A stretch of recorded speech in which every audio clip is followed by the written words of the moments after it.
चालू करें video news का।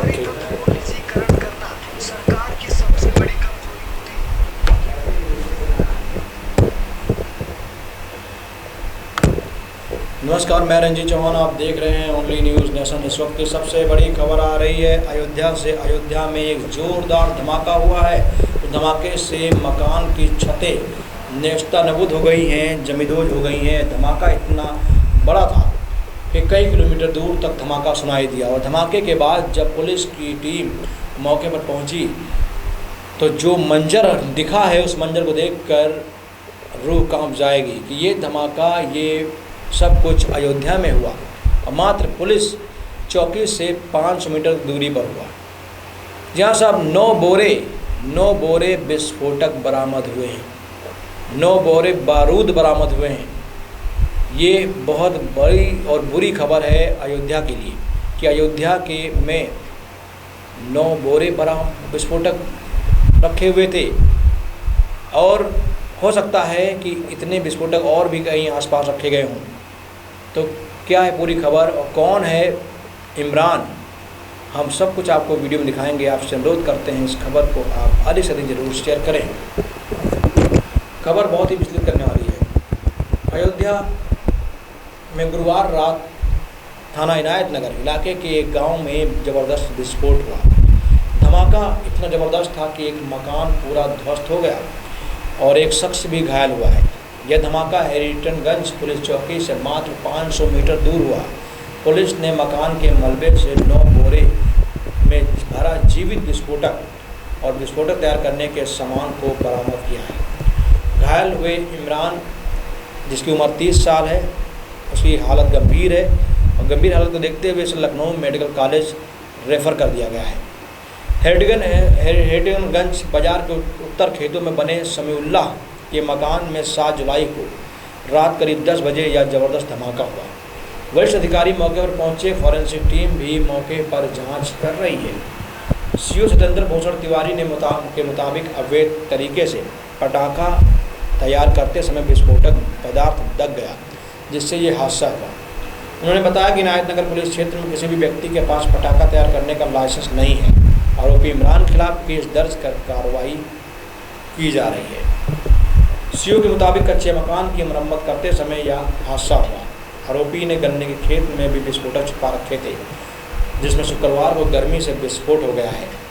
भाजपा नेता अजय सिंह ने इस घटना के पीछे किसी साजिश की आशंका जताई है और साथ ही उच्चस्तरीय जाँच की भी मांग की है।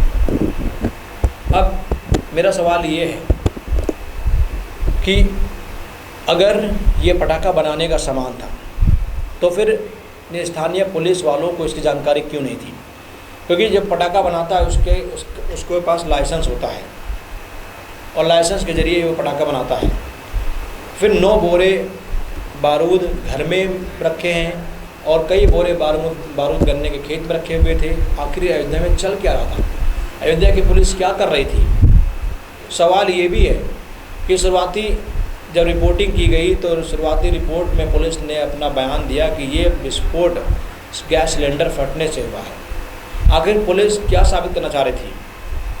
क्या पुलिस को इस पटाखे बनाने की फैक्ट्री की जानकारी थी या पुलिस की मिलीभगत से या पटाखा फैक्ट्री चल रही थी जिसको पुलिस ने दबाने की कोशिश की?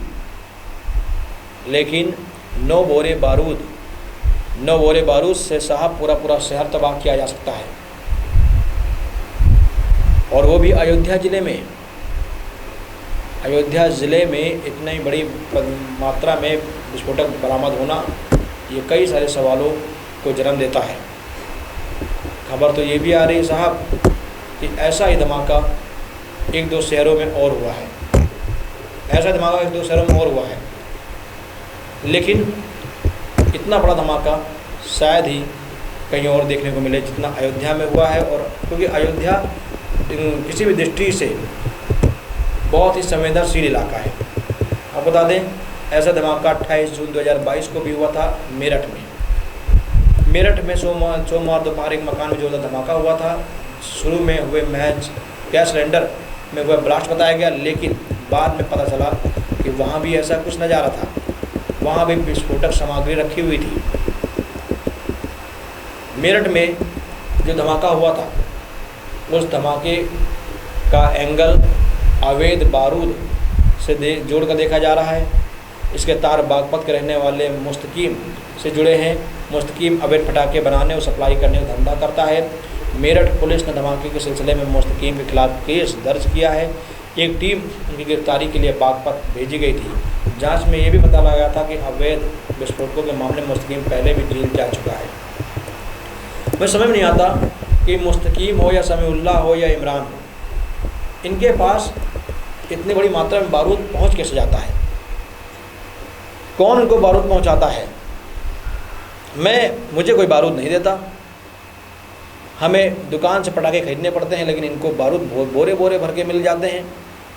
कौन इन्हें सप्लाई करता है? कौन सरकार, कौन सा सिस्टम इनको बारूद देता है? क्योंकि जिस प्रकार से अयोध्या और मेरठ में धमाके हुए, दोनों धमाके का तरीका एक ही था। दोनों घर में बारूद पाए गए, दोनों पटाखा बनाने का काम करते थे, दोनों के पास लाइसेंस नहीं था, चोरी चोरी काम करते थे। क्या इन पटाखे बनाने वाले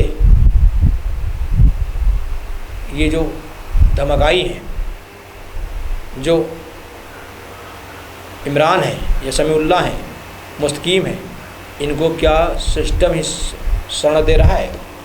सिस्टम ही इनको बचाता है?